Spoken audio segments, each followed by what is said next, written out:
portraying the origin and journey of NLC. Let's welcome them with a huge round of applause, please.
இது ஏதோ கை மாதிரில இருக்கு.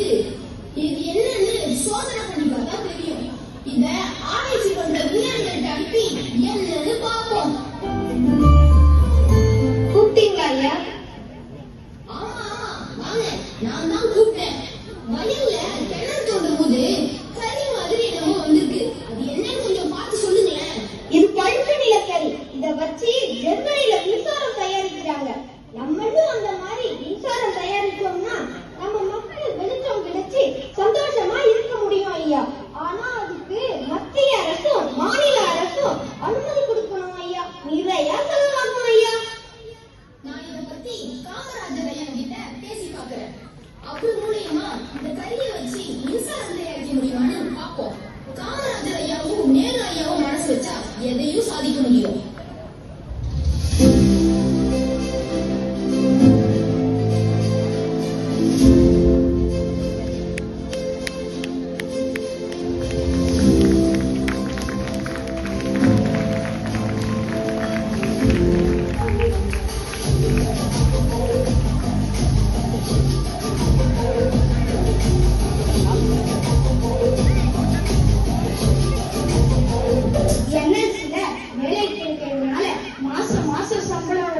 வாழ்க்கை எவ்வளவு நிம்மதியா இருக்கு தெரியுமா? வீடு கொடுத்துருக்காங்க, எப்பவும் தண்ணி வருது, கரண்ட் எப்பவும் இருக்கு, பிள்ளைங்க நல்லா படிக்க வைக்கவும் முடியுது. எந்த பிரச்சனையும் இல்லாததுனால நாம இன்னும் நம்ம வாழ்க்கைய எப்படி மேம்படுத்தலாம்னு யோசிக்க கூட முடியல. அங்க வேலை பார்க்கறவங்களுக்கு மட்டும் இல்ல, சுத்தி இருக்கிற கிராமங்கள்ல உள்ளவங்களுக்கும் நிறைய உதவி செய்யுது. எங்க கிராமத்துல உள்ள பிள்ளைகளுக்கு பள்ளிக்கூடம், கழிப்பறை, பூங்கான்னு நிறைய கட்டி கொடுத்திருக்காங்க என்எல்சி.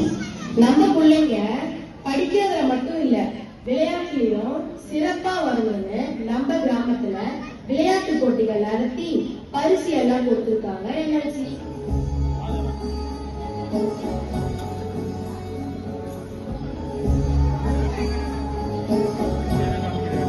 என்எல்சி வெறும் பழுப்பு நிலக்கரி மட்டும் வச்சு மின்சாரம் தயாரிச்சுட்டு இருந்தாங்க. ஆனா இப்ப மற்ற இயற்கை வளங்கள் மூலமாகவும் மின்சாரம் தயாரிக்க ஆரம்பிச்சாச்சு.